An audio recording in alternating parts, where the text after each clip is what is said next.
لسبیلا ہیلی copter حادثے کے بعد سوشل میڈیا پر منفی پروپیگنڈا کیا گیا، جس سے شہداء کے لواحقین، افواج پاکستان اور پوری قوم کی دل آزاری ہوئی۔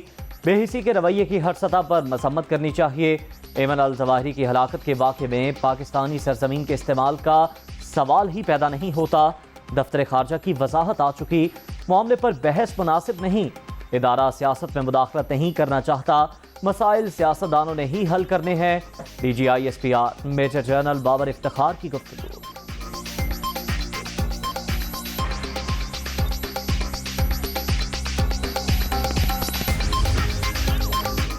آرمی چیف کا نئے قائم شدہ آرمی سائبر کمانڈ کا دورہ، سینٹر آف ایمرجنگ ٹیکنالوجی کا بھی وزٹ۔ جنگ کی نوعیت اور کردار وقت کے ساتھ بدل رہا ہے، سپہ سالار۔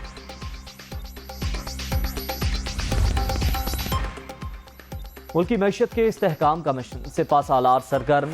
آرمی چیف کی پاکستان کے لیے ایک اور بڑی کاوش، جنرل قمر جاوید باجوہ کے سعودی عرب اور یو اے ای حکام سے رابطے۔ آئی ایم ایف پروگرام کے حوالے سے تبادلہ خیال، جلد اچھی خبر متوقع۔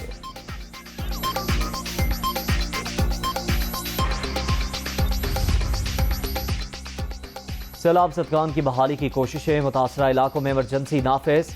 این ڈی ایم اے کے لیے 5 ارب روپے فوری جاری کرنے کی ہدایت۔ وزیر اعظم کا جنوبی پنجاب اور بلوچستان کے متاثرہ علاقوں کا دورہ، ریسکیو اور ریلیف کے حوالے سے سرگرمیوں کا جائزہ۔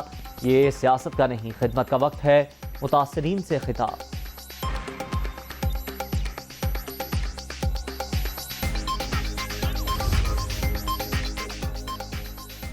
مجھ سے 2 بلنڈر ہوئے، ایک سکندر سلطان راجہ کی بطور چیف الیکشن کمشنر تقرری تھا۔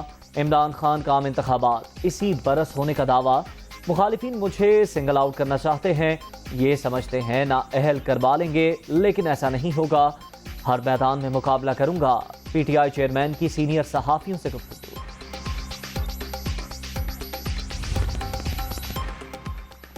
تحریک انصاف کے مستعفی ارکان کی خالی نشستوں پر ضمنی الیکشن، عمران خان کا تمام حلقوں سے خود میدان میں اترنے کا فیصلہ۔ پولنگ 25 ستمبر کو ہوگی۔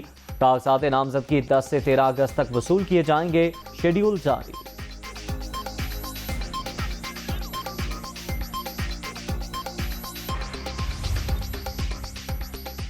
ممنوعہ فنڈنگ کیس، الیکشن کمیشن کا فنڈ ضبط کرنے کے لیے پی ٹی آئی کو باضابطہ نوٹس جاری۔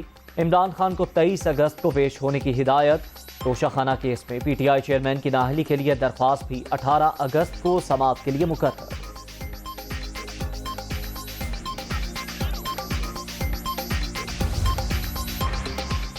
پی T I foreign funding case, F I A نے تحقیقات شروع کر دی۔ الیکشن کمیشن کی رپورٹ میں نامزد 4 ملازمین طلب، 3 نے ابتدائی بیان قلم بند کرا دیے۔